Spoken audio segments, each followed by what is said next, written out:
Todos, amém? Você que está aí acompanhando aí a nossa aula de hoje, vamos ver, vai aparecer, ó, nós aqui, ó. Amém?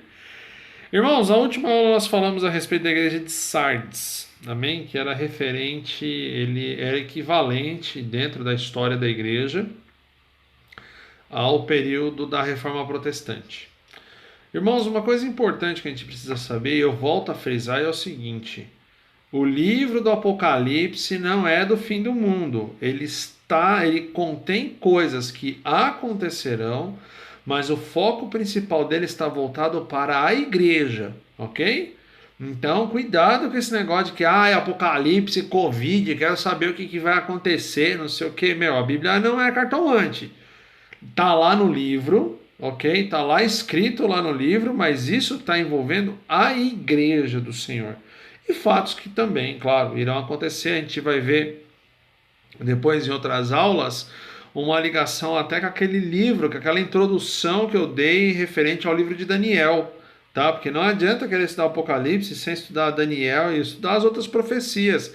Porque todo mundo acha que o Apocalipse é o livro que sabe tudo e acabou, e que vai sair leão do meio do fogo e vai comer as pessoas com rabo de escorpião, um negócio assim, e todo mundo fica louco. Mas não é bem assim, tá bom? Por isso que a gente precisa estudar a história da igreja e ver que está tudo conectado à história da igreja. A gente vai ver que as coisas vão voltar na história da igreja de novo. Entendeu? Vai tudo finalizar na igreja, tá? Bom, vamos lá. Carta da igreja de Filadélfia. O que aconteceu em Sardes? Na igreja de Sardes foi o período da reforma. E eu comentei a respeito de um cara, um conde chamado Nicolau Zinzendorf. E nós vamos falar a respeito de como o movimento que aconteceu lá na Morávia afeta a gente até hoje. Tá bem? Mas vamos ler aí a respeito da carta da igreja de Filadélfia. A referência, Apocalipse 3, do 7 ao 13. Vamos lá. Vamos lá. Só um minuto, irmãos. Deixa eu só fazer um. Pronto. Agora sim vai dar. Agora sim vai ficar melhor. Isso, vamos lá. Ao anjo da igreja de Filadélfia escreve: Estas são as palavras daquele que é santo e verdadeiro, o que tem a chave de Davi. O que ele abre ninguém pode fechar, e o que ele fecha ninguém pode abrir. Conheça as tuas obras, eis que coloquei diante de vocês uma porta aberta que ninguém pode fechar. Sei que você tem pouca força, mas guardou a minha palavra e não negou o meu nome.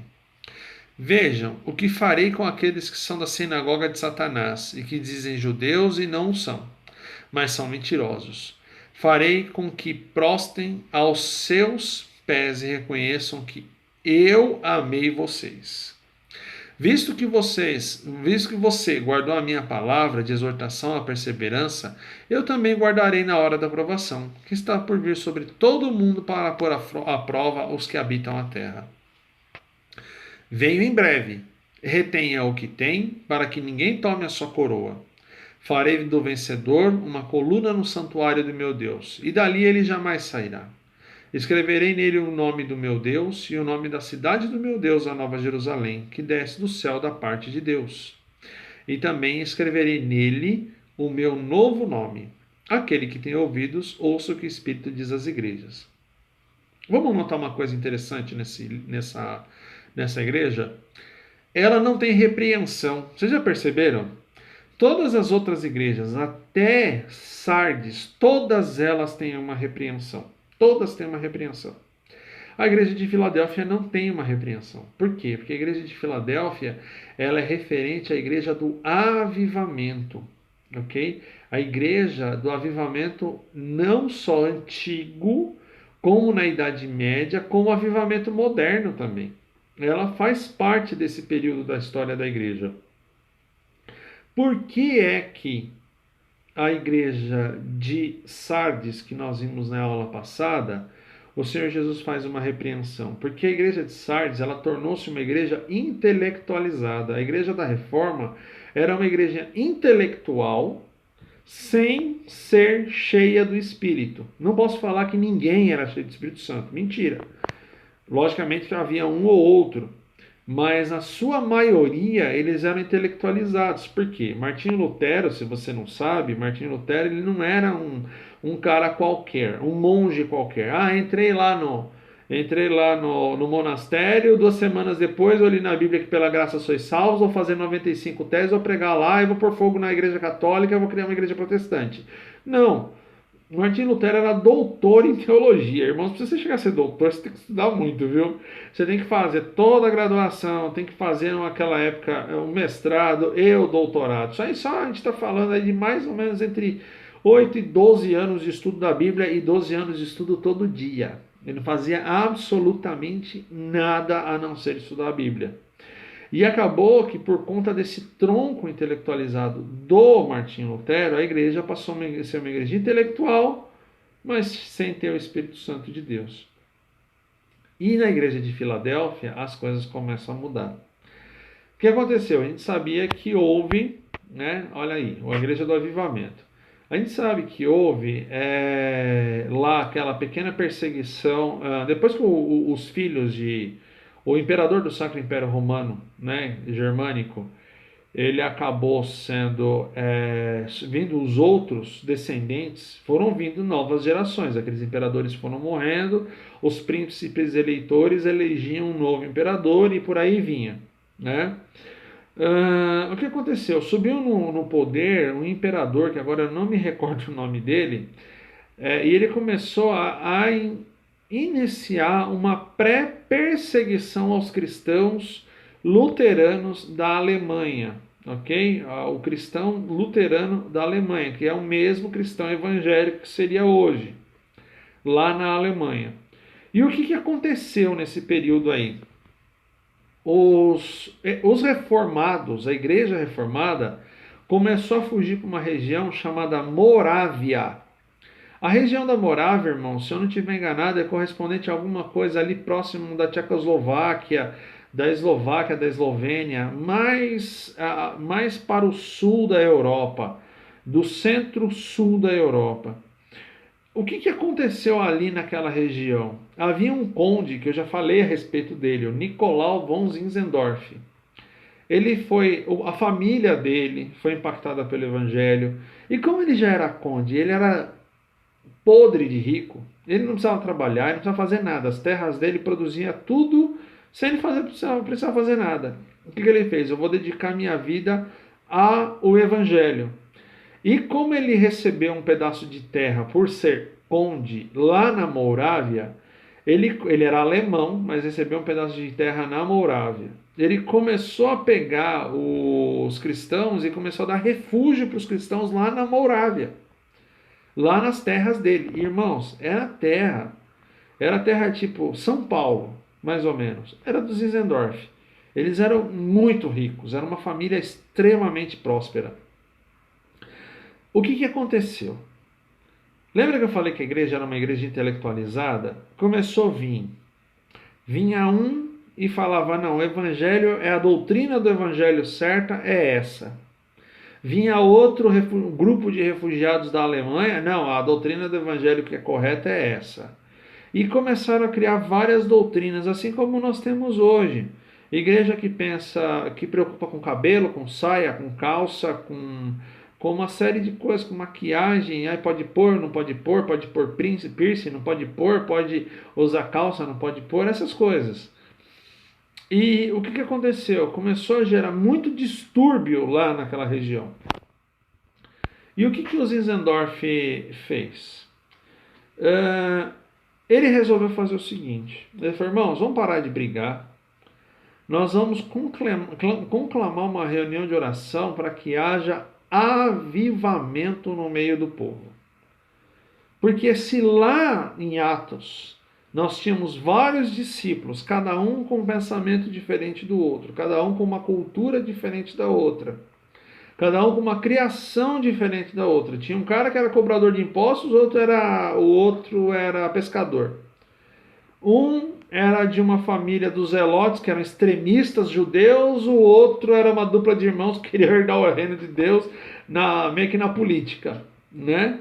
E eles falam, vamos fazer isso, vamos começar a buscar o Espírito Santo de Deus, que ele vai começar a nos dar, vai nos guiar. E olha só que legal. Essa palavra aqui é muito forte, como diz o pastor Adriano. Todo avivamento traz uma transformação social aos não cristãos. E isso é muito importante. Tem gente que acha que avivamento é se ele canta no balaio ou se ele dança lá na praia. Ai, se essa mala me caia, se tu me cantas, tu me levas. Essas coisas. Todo mundo acha que é isso. E é pular foguinho, rodar no manto, e um manto daqui, e os manto nébia dali. Mas avivamento não é só isso. Isso é uma característica do avivamento? É. Mas uma característica principal de uma igreja avivada é realizar transformação social aos não cristãos. Por exemplo, houve um pregador, não me recordo, acho que não sei se ele era batista ou presbiteriano, que ele recebeu o batismo com o Espírito Santo na Inglaterra. Sabe o que ele fez? Ele criou o Exército da Salvação, que é um exército que o foco deles é o trabalho social.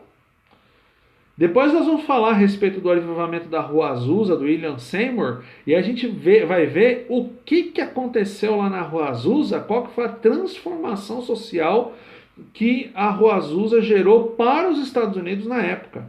Então, uma igreja avivada não é uma igreja que só faz barulho, é uma igreja que transforma o ambiente aonde ela está, o redor onde ela está.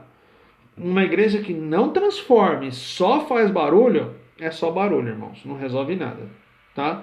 Não resolve absolutamente nada. Um exemplo que nós temos, que hoje é o centro do bairro, Igreja Batista da Lagoinha, no bairro da Lagoinha, em Belo Horizonte, mais conhecida popularmente, a igreja onde é a sede do Ministério Diante do Trono. Irmãos, Lagoinha, o nome Lagoinha é um nome bom. Lá é uma porcaria de lugar. Era uma porcaria de lugar, era uma favela, era um lixo de lugar. Era um lugar que era uma porcaria, uma droga. Ninguém queria morar lá em Belo Horizonte, ninguém queria morar na Lagoinha, não. Eu te dou um apartamento para você morar lá na Lagoinha, eu dou um apartamento, um carro na garagem e R$1 milhão para você gastar. Não quero, ninguém queria. Quando a igreja foi montada lá, e eles começaram a criar suas obras missionárias e as obras de impacto social, o bairro da Lagoinha hipervalorizou. E hoje, eu acho que 90% mais não, mas pelo menos uns 75%, 80% da economia do bairro da Lagoinha gira em torno da igreja. Para vocês terem uma noção que é o impacto que a igreja gera. Então, igreja que não gera impacto social e fala que é uma igreja avivada, esquece. É só balela. Vamos lá, próximo. Bom, vamos voltar aí. Ai, meu Deus do céu. Deu uma travadinha aqui. Pera aí, irmãos. Eita glória. Agora vamos ver. Vai. Foi. Livro de Atos. A gente tem conhecimento no livro de Atos, ok? Que lá no livro de Atos a respeito da descida do Espírito Santo, ok? No avivamento do livro de Atos, olha só, como eu falei, nós tínhamos vários tipos de pessoas, vários tipos de culturas. E todos eles começaram a falar em línguas, apareceram línguas como se fosse de fogo, e eles falavam a respeito das maravilhas do reino de Deus nas suas próprias línguas, assim, para línguas, imagina, tipo, eu sou brasileiro, não falo nada de árabe, eu tá cheio do Espírito Santo e falando dos mistérios de Deus para um árabe. Isso que é o avivamento. E esse avivamento, ele provocou uma coisa lá no livro de Atos, embora que, se não fosse por causa da perseguição, isso não teria acontecido, mas houve os primeiros movimentos missionários, ok, de expansão da igreja. O que aconteceu aí no avivamento da Morávia do Zinzendorf? Lembra lá que tinha vários tipos de igreja, vários tipos de denominações, e ninguém falava com ninguém entrava num acordo a respeito de teorias sobre o Evangelho, nem era teologia sobre o Evangelho. O que o Zinzendorf o que ele começou a fazer? Ele proclamou essa busca pelo Espírito Santo, e o mais incrível, irmãos, que é legal, né? A história conta que as crianças começaram a levantar, até as crianças começaram a levantar um clamor pela descida do Espírito Santo. E houve um dia que o Espírito Santo desceu lá no avivamento da Mourávia. Todos começaram a falar em línguas, até as crianças começaram a falar em línguas. E o que esse movimento da Mourávia ele gerou para o mundo? E por que eu falei na igreja de Sardes que esse movimento impactou e nos impacta até hoje? O avivamento do final da idade, praticamente aí da parte do final da idade clássica, né? Já para o mundo migrando dessa era da humanidade para o mundo moderno, aconteceu o avivamento e o movimento missionário forte no mundo aconteceu justamente a partir do avivamento da Mourávia. Foi por causa do avivamento da Mourávia que os missionários do mundo começaram a espalhar no mundo inteiro, absolutamente no mundo inteiro. Eles saíram da Europa e viajaram, eles começaram a fundar igrejas pela Europa inteira, pela África, pela Ásia, naqueles países ao norte, ao leste da Rússia, aquela região a leste da Rússia, começaram inclusive a atravessar o oceano para as Américas. Tudo partiu do avivamento da Morávia. Tudo começou lá no avivamento da Morávia. E aqui, ó, eu coloquei o movimento missionário, eu coloquei a foto desses dois caras aqui, irmãos, porque assim, eu não tenho nada contra a IME não, tá? Tenho nada contra a IME, mas eu quis colocar esses dois caras. Um nome, o magrinho chama Gunnar Vingri. Ele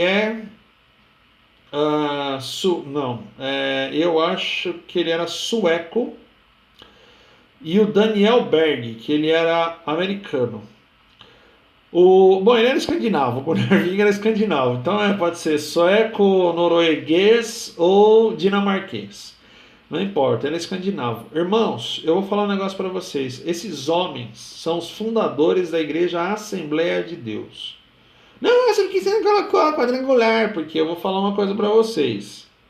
Irmãos, eu tive a oportunidade de olhar, depois você procura aí no YouTube, eu não sei se é o Gunnar Ving pregando, eu acho que é o Daniel Berg pregando. Eles vieram para o Brasil, desceram na região amazônica, saíram eles, o Gunnar Ving saiu lá da Península Escandinava, foi lá para os Estados Unidos, conheceu o Daniel Berg lá. Lá eles aceitaram Jesus, batizaram, receberam o batismo com o Espírito Santo e vieram para o Brasil fazer a missão aonde? No estado do Amazonas. Irmãos, em Belém do Pará. Irmãos, você acha que Belém do Pará hoje já é um lugar meio complexo, meio distante, que praticamente tem assim, não tem os mesmos recursos que nós temos aqui na região sudeste? Sim.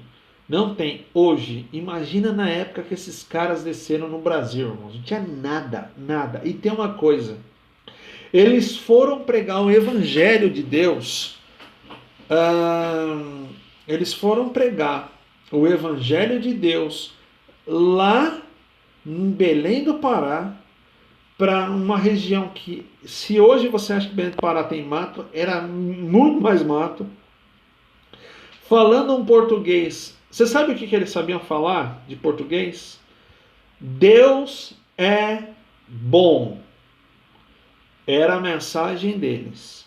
Foi a única coisa que eles, nos primeiros meses que eles vieram para o Brasil, que eles aprenderam a falar. Deus é bom.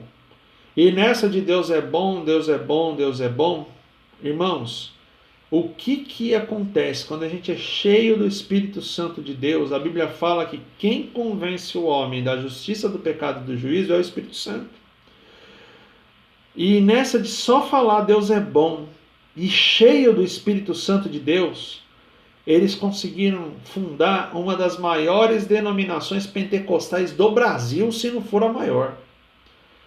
Então veja, Às vezes a gente quer criar coisas mirabolantes, movimentos mirabolantes, coisas absurdas, quer fazer a montanha sair de um lugar e ir para o outro. Quando você está cheio do Espírito Santo de Deus, basta você dizer que Deus é bom. Só isso. E olha, irmãos, depois procura a entrevista do Daniel Berg no YouTube. É uma gravação de um disco de vinil que foi digitalizado, colocado no YouTube. Não tem a imagem deles, porque nessa época, se hoje já é meio complicado você filmar alguma coisa direito, não imagina nessa época, que não tinha nada, não tinha nem, eu acho que não tinha nem eletricidade onde eles moravam. É, você vai ver que você não consegue entender nada. De cada 11 palavras que o cara, 15 você não entende. Que o cara fala, 15 vocês não têm condição de entender, porque é muito um português muito arrastado, com muito sotaque. Mas ele tinha tanta unção do Espírito Santo de Deus, eles tinham tanta unção, tanto de Deus na vida deles, que eles pregavam, só que Deus é bom. E o Espírito Santo fazia tudo no automático. E a igreja começou a crescer. Nós temos também John Wesley, fundador da igreja presbiteriana. Esse aqui já é mais antiguinho. Aliás, esse aqui é bem antigo.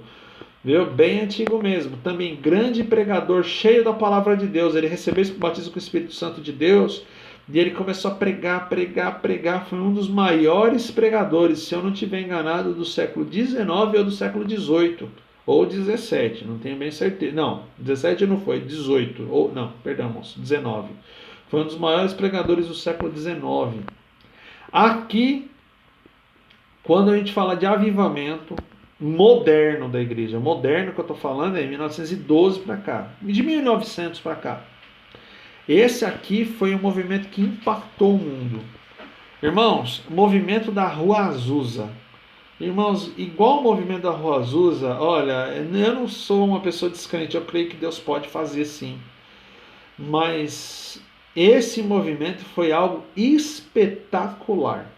Vamos lá, vamos falar desse movimento aí.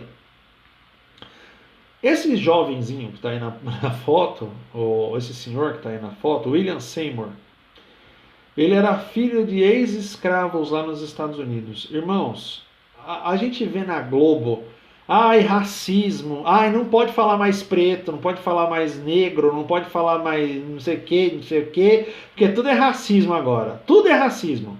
Você nasceu branco, você é racista. Você nasceu negro, você é racista. Você já nasceu japonês, você é racista. Daqui a pouco até a água tá racista. Não tem branco, não tem cor, não tem cheiro, nem gosto. Esse cara nasceu no país mais racista da Terra, irmãos. Os Estados Unidos, se você acha que aqui no Brasil existe um movimento racista, racial, vocês não sabem de nada. Nos Estados Unidos, até 1970 ou 60 ou 70, o negro não podia sentar num lugar reservado para o branco, senão ele ia preso. Crime de cadeia. Ah, Isaac ia ficar na cadeia muito tempo? Ficava preso. O branco e o negro não se misturavam. Se o negro ele bebia no bebedouro do branco, na escola ele era severamente punido. Tanto é que a gente tem até mesmo um filme chamado Selma, que fala das lutas, né, contra o racismo. Um grande ícone nos Estados Unidos foi o Luther King, o Martin Luther King também era pastor e lutava ferozmente contra o racismo lá nos Estados Unidos, porque eles são um povo extremamente racistas. Ah, mas é até hoje, irmãos. É assim, de 100% caiu para 82%. E quem sabe daqui uns 300 anos eles não são tantos. Então esse negócio que o Brasil é extremamente racista é tudo bobagem, tá? Existe sim essa nojeira do racismo, mas igual aos Estados Unidos, para eles é impossível. Eles são o top da lista. Esse homem, filho de ex-escravos, desprezado pela sociedade, ele começou a reunir com um grupo de pessoas para estudar o avivamento que aconteceu no livro de Atos. A história conta que durante o avivamento da Rua Azusa, o Espírito Santo desceu de uma forma tão grande, mas tão grande, mas tão grande, na reunião deles, que uma das mulheres que estavam lá lá junto, na reunião, ela começou a tocar piano sem nunca ter feito uma aula de música. E adorar a Deus com música e cânticos espirituais que ninguém nunca tinha escutado. Foi um movimento tão grande que o que eu falei? Gera um impacto social. A igreja apostólica da fé da Rua Azusa, ela era uma igreja tão cheia do Espírito Santo que mulher podia subir no púlpito. Mulher subia no púlpito numa época que mulher era proibida até de votar, não podia votar. A mulher subia no púlpito. As mulheres, elas começavam a ter participação e voz ativa na congregação, coisa que nessa época não podia, porque quando existe um verdadeiro avivamento, existe uma mudança social aonde a igreja está. E, irmãos, por incrível que pareça, os brancos extremamente racistas que matavam o negro por esporte nos Estados Unidos nessa época, sabe o que acontecia? Eles começaram a frequentar a igreja e serem tratados como iguais pelos negros e tratavam os negros como iguais a eles. Toda a barreira de racismo caiu por terra. Toda a barreira de racismo ela desmoronou através do movimento da Rua Azusa.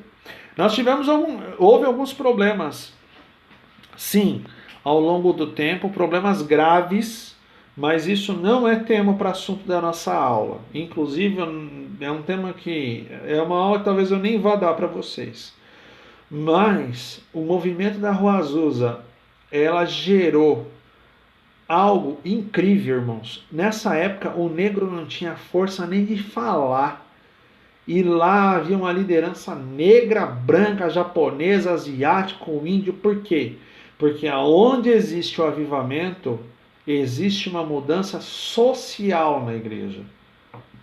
No âmbito da igreja. Não é só o expansionismo das missões, não é só o movimento de ajudar os pobres, os necessitados. Não, de maneira nenhuma. Não é só isso. Existe a quebra de todo esse paradigma mundial. O que aconteceu? Esse movimento da Rua Azusa, alguns deles antes, tá? Alguns deles antes, mas isso começou a gerar o movimento missionário moderno. Eu já falei do Gunnar Wingre, do Daniel Berg. Tem o Simonton também, que é esse cara que está sentado aí na cadeira. Ele é da Presbiteriana, ele foi o primeiro presbiteriano a chegar no Brasil. Também houve a família dos Adventistas, que também chegaram no Brasil. E não só isso, irmãos. Porque quando a gente fala, por exemplo, de movimento missionário moderno, mas por que não fala da Igreja do Evangelho Quadrangular? Irmãos, porque a Igreja do Evangelho Quadrangular é um bebê perto da Assembleia de Deus. Ela é um nenê ela é um nenê recém-nascido perto da Presbiteriana e da Batista, por exemplo. É um nenê recém-nascido, a minha igreja tem 70 anos de idade. É um nenê recém-nascido contra as outras igrejas que tem tipo, eu acho que só Presbiteriana, o Simonton, se eu não estiver enganado, chegou em 1863 aqui no Brasil. Vocês têm noção que é isso? Não, aliás, ele nasceu em 1863, mas aqui deve ter chegado por uma volta de 1900. A Assembleia de Deus já passou o centenário da Assembleia de Deus, aí já tem uns 7 ou 8 anos já. É uma igreja com 108 anos de idade. Então, o que acontece?